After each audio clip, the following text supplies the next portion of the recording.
Bonjour à tous, nous sommes lundi 29 mai, lundi de Pentecôte. C'est la fête qui se prolonge. Hier dimanche, les chrétiens ont célébré donc la Pentecôte. Cette fête marque la date où Dieu envoie l'Esprit Saint sur les 120 disciples de Jésus, dont les 12 apôtres. 10 jours après l'ascension de Jésus vers les cieux, elle se déroule le 7e dimanche qui suit Pâques, soit 50 jours après la résurrection de Jésus. En politique, le Premier ministre Patrick Hachi et 6 autres candidats de la région de Lamé ont été présentés aux populations. Présentation faite par Adama Bictogo, cadre du parti. On voit cela avec Éric Ogoré.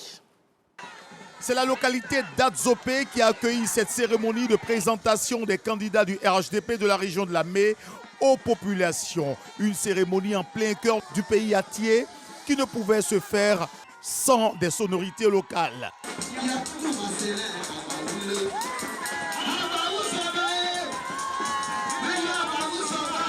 Plus de 10 000 militants et sympathisants présents pour les 7 candidats, dont Patrick Hachi Jérôme, candidat à la présidence du conseil régional. Adama Bictogo présente les candidats aux populations. De l'histoire du peuple atié, de l'histoire de la Lamé, il est le premier président à avoir fait de votre fils Premier ministre de la Côte d'Ivoire.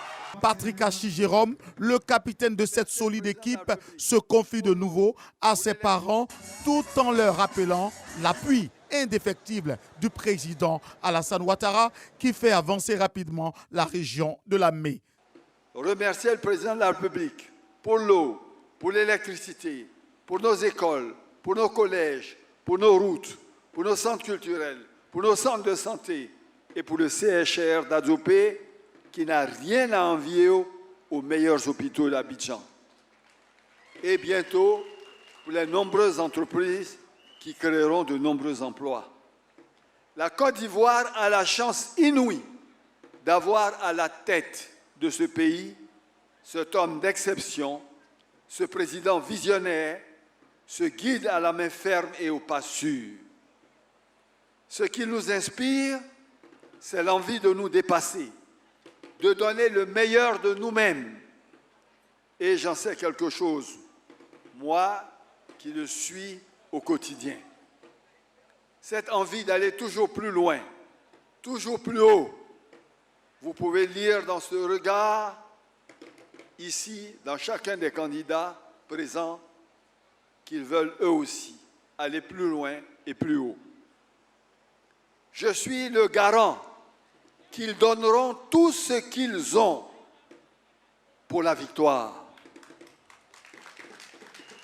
Cette victoire qu'ils veulent dédier au président Ouattara, au Père, à ce Père grâce à qui ils ont tant d'espoir pour leur patrie, pour leurs enfants, pour les générations à venir et en un mot, avec leur région, pour l'avenir de la Côte d'Ivoire.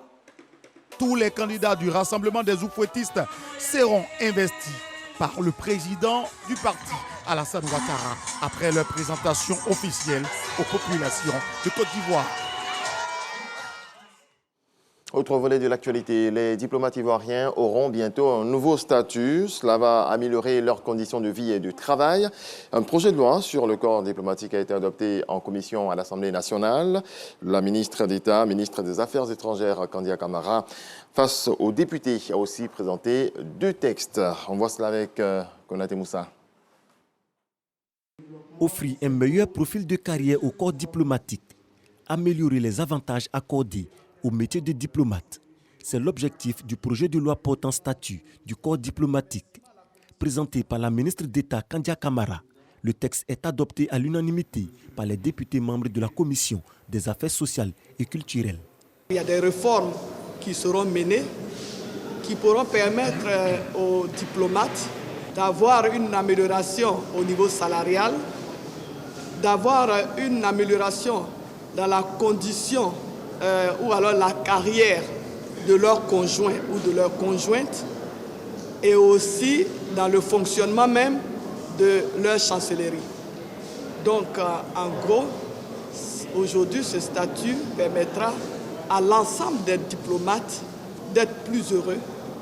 Kandia Camara était aussi face à la Commission des relations extérieures pour exposer sur 2 projets de loi, à savoir le projet de loi autorisant le président de la République à ratifier l'accord portant création de la Facilité africaine de soutien juridique et du projet de loi autorisant le président de la République à faire adhérer la Côte d'Ivoire à la Convention internationale pour la protection de toutes les personnes contre les disparitions forcées.